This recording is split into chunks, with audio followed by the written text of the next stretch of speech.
पिछले दिनों मेरठ में जो कुछ हुआ उसे पूरे देश ने देखा। अब मेरठ कांड जैसा ही मामला मुजफ्फरनगर से भी सामने आया है। यहाँ एक पत्नी ने अपने पति को कॉफी में जहर मिलाकर उसे पिला दिया, जिससे पति की हालत गंभीर हो गई।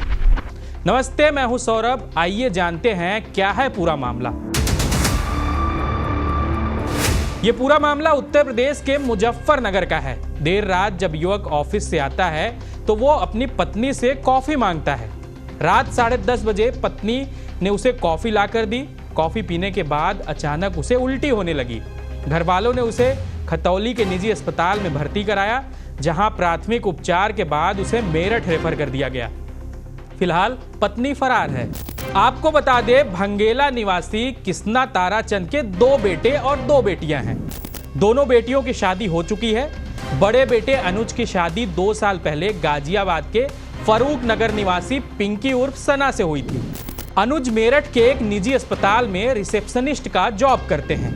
अनुज की बड़ी बहन मीनाक्षी ने बताया, पिंकी का अपने ताऊ की लड़के के बेटे से अफेयर चल रहा था, लेकिन उसने घर वालों के दबाव में शादी कर ली थी। शादी के बाद भी चोरी छिपे लड़के से बात करती थी। ये बात अनुज को किसी तरह से पता चल गई। शादी के वही समझ लो 1-2 महीने बाद शुरू हो गया था इनका। मतलब जब भाई को पता चला था। क्या पता चला था? कि इसका चक्कर है, इसकी जो ताऊ की लड़की है उसके लड़के के साथ।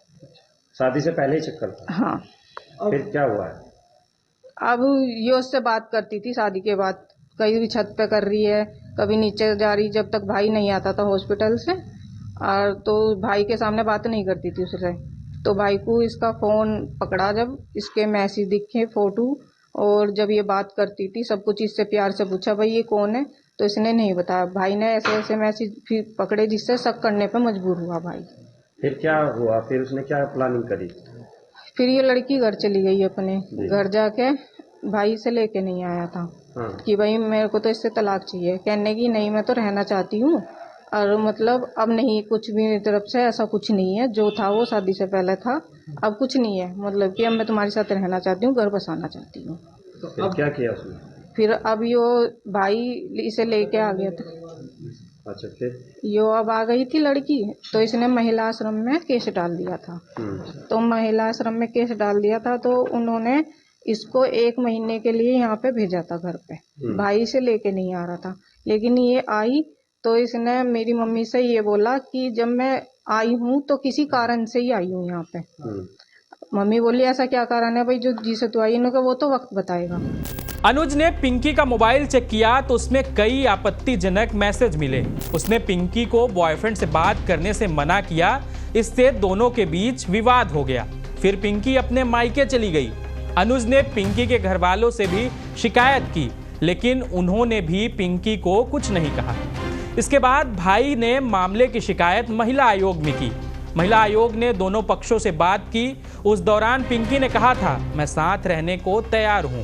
उसके बाद महिला आयोग के दबाव में आकर पिंकी 15 दिन पहले ही ससुराल वापस आ गई थी। बहन ने बताया, ससुराल से लौटने के बाद पिंकी ने अपनी सास को भी धमकी दी थी कि मैं कुछ विशेष मकसद से लौट कर आई हूं। इस पर सास ने पूछा कि कौन सा मकसद? जवाब में पिंकी ने कहा कि ये तो वक्त आने पर पता चल जाएगा। इसके बाद मंगलवार रात को उसने अनुज को कॉफी में जहर मिलाकर पिला दिया। बहन ने बताया, भाई का मेरठ में इलाज चल रहा है। अब पिंकी का परिवार अनुज को देखने तक नहीं आया, यहाँ तक कि एक कॉल करके हालचाल भी नहीं लिया। युवक की बहन मीनाक्षी ने गुरुवार को पिंकी के खिलाफ जान से मारने की नीयत से कॉफी में जहर देने का मुकदमा दर्ज कराया है। पुलिस का कहना है कि आरोपी पिंकी की तलाश की जा रही है। फिलहाल इस खबर में इतना ही। आगे जो भी अपडेट रहेगी हम आपको देते रहेंगे। आप देखते रहिए राजस्थान पत्रिका। धन्यवाद।